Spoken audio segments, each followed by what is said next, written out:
I think of the Tales series as RPG comfort food. It reliably delivers cheerful characters, a story anchored in friendship, and a unique brawler-tinged spin on RPG combat. Tales of Zestiria is no exception, but the big shift to an open world and some flashy new combat moves makes it pleasantly different from its predecessors.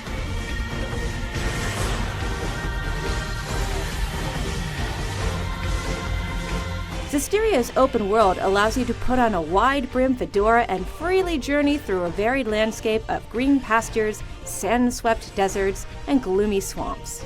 They're all densely packed with treasure chests and collectible herbs and critters that make exploration rewarding. The world has a wonderful sense of immersion that some of its predecessors quite frankly lacked. Once you go inside one of the painfully linear dungeons, though, that atmosphere is lost.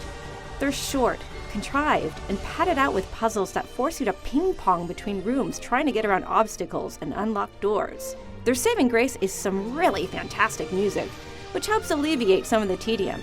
And there's always a good fight with a variety of enemies waiting for you when you're through. Combat has had new life breathed into it.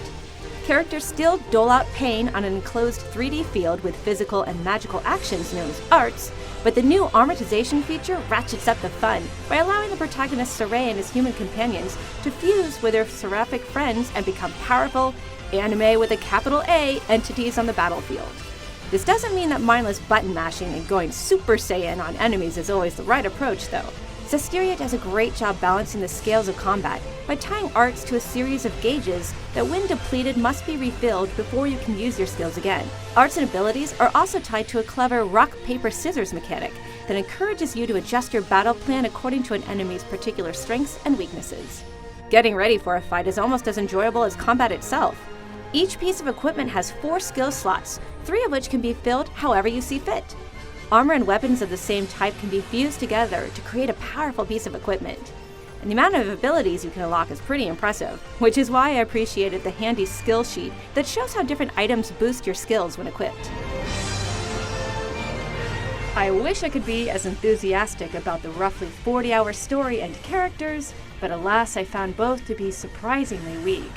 The plot never deviates from the typical trope of young country boy is tasked with purging the world of malevolence. And aside from the always earnest Alicia and the spunky, effervescent Rose, the cast of Zestiria is fairly forgettable. It doesn't help that the story's last act is dragged down by a lot of unnecessary backtracking. Oddly, the teleportation system that makes it so easy to travel across Zestiria's big open world is suddenly disabled much of the time, forcing you to hoof it from one land to another. That's a big pain, especially when it's all just so you can watch a 10-second cutscene that could have just played out at any time. The good news is time flies by a bit faster when playing with friends. Tales of Zestiria features a local-only 4-player multiplayer option, something I think more RPGs should have. I enjoyed coordinating attacks with my friends, even though the zoomed-out camera sometimes made it hard to see what was going on. Character movements also look a bit choppier when playing with other people.